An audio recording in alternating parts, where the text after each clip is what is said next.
Today we're going to turn this into this. Check it out.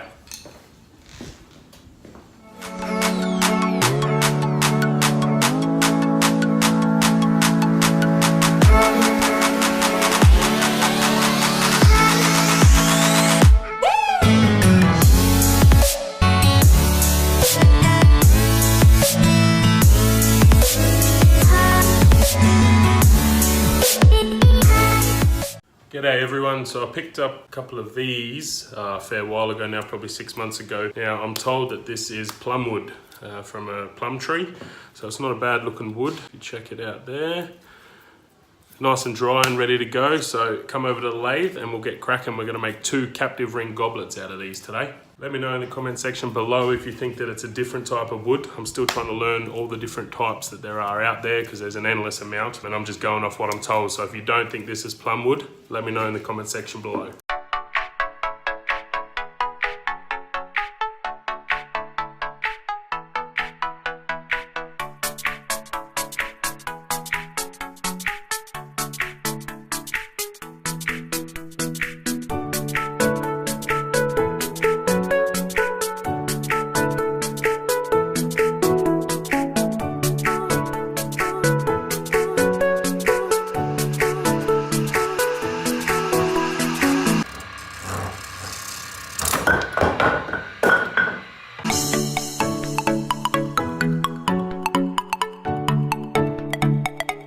Joys of moving house, so I can't find the key for my Jacob's chuck, so in the interest of pressing on, I'm just going to have to use the drill bit that's in there and pass on the Forstner bit for this one. It is what it is.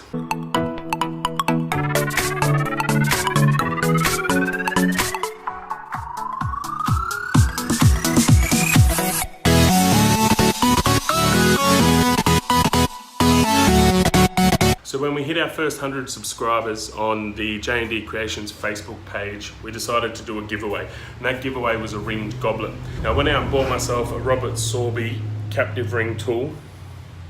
It made the process a hell of a lot easier. The first ring goblet I didn't have a captive ring tool. And you can see just how large that is. And that was just using my basic tools to achieve that. I mean, it turned out all right for what I had at the time. But you can definitely do a lot better once you've got the captive ring tool.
These are some pretty nice looking shavings. So we're going to set some of these aside and keep them for a project in the future.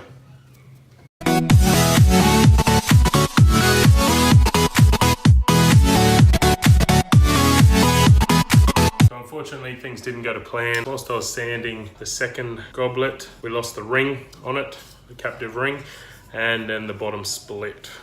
So what I'm going to try and do is mock up a little mold and set this in resin so that in a few days time I can reheat it on the lathe, and hopefully we can form the rest of the base there out of resin.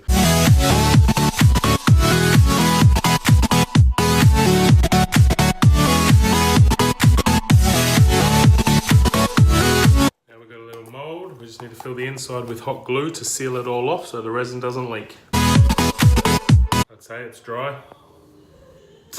So the 5-minute epoxy is dry in there. I've just coated the outside in some tape, keep everything contained in there if the epoxy didn't seal properly. Having a new workshop, I'm not 100% sure where everything is yet. I know I've got some extra hot glue sticks somewhere, I just don't know where they are. Much like the Jacob's chuck key.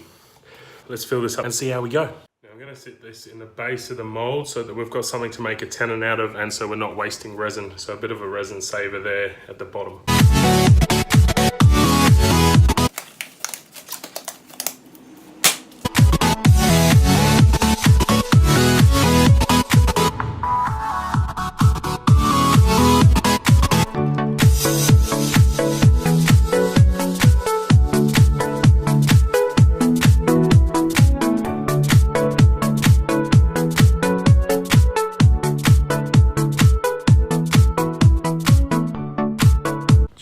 That out.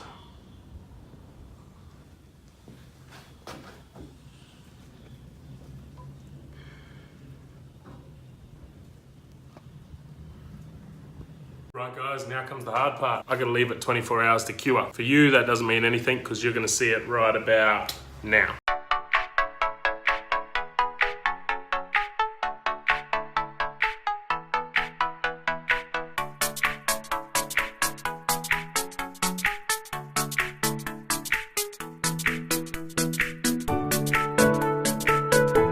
What a mess.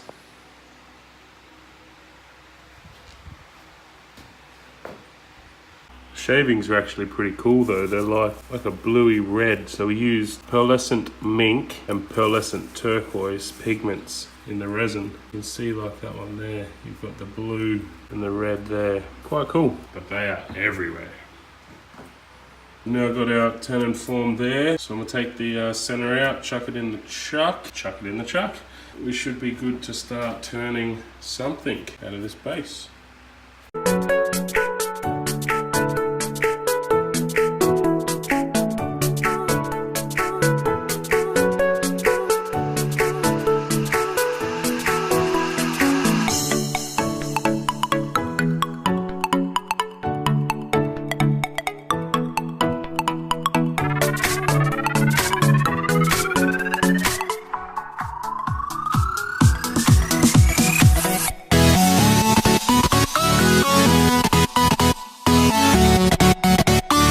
So unfortunately, I don't have a pressure pot, so bubbles have formed in the base of the resin there. So I'm gonna have to try and take my parting tool and cut it off about here, and hopefully we can get rid of all those bubbles. See how it turns out. Look at this mess.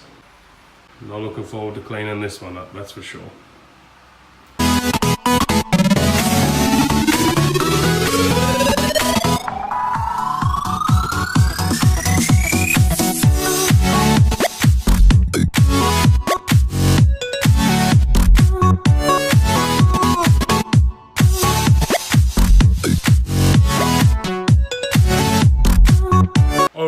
Check it out. Look at that.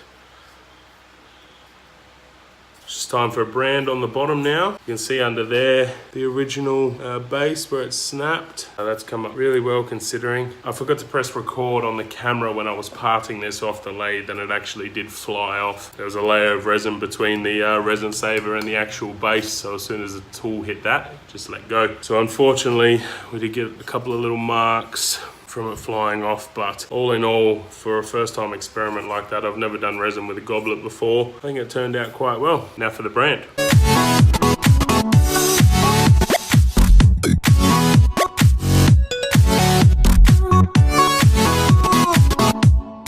So So shallow wax is a friction polish that we use on the lathe. Obviously, once the piece has been parted off the lathe, I can't generate enough speed to create the friction to get the nice polish finish. So what I'm going to use on the bottom is just what I use on my serving boards. Food Safe Plus Pure Food Grade Mineral Oil by U-Butte Polishers. All Australian and proud of it. Excellent product.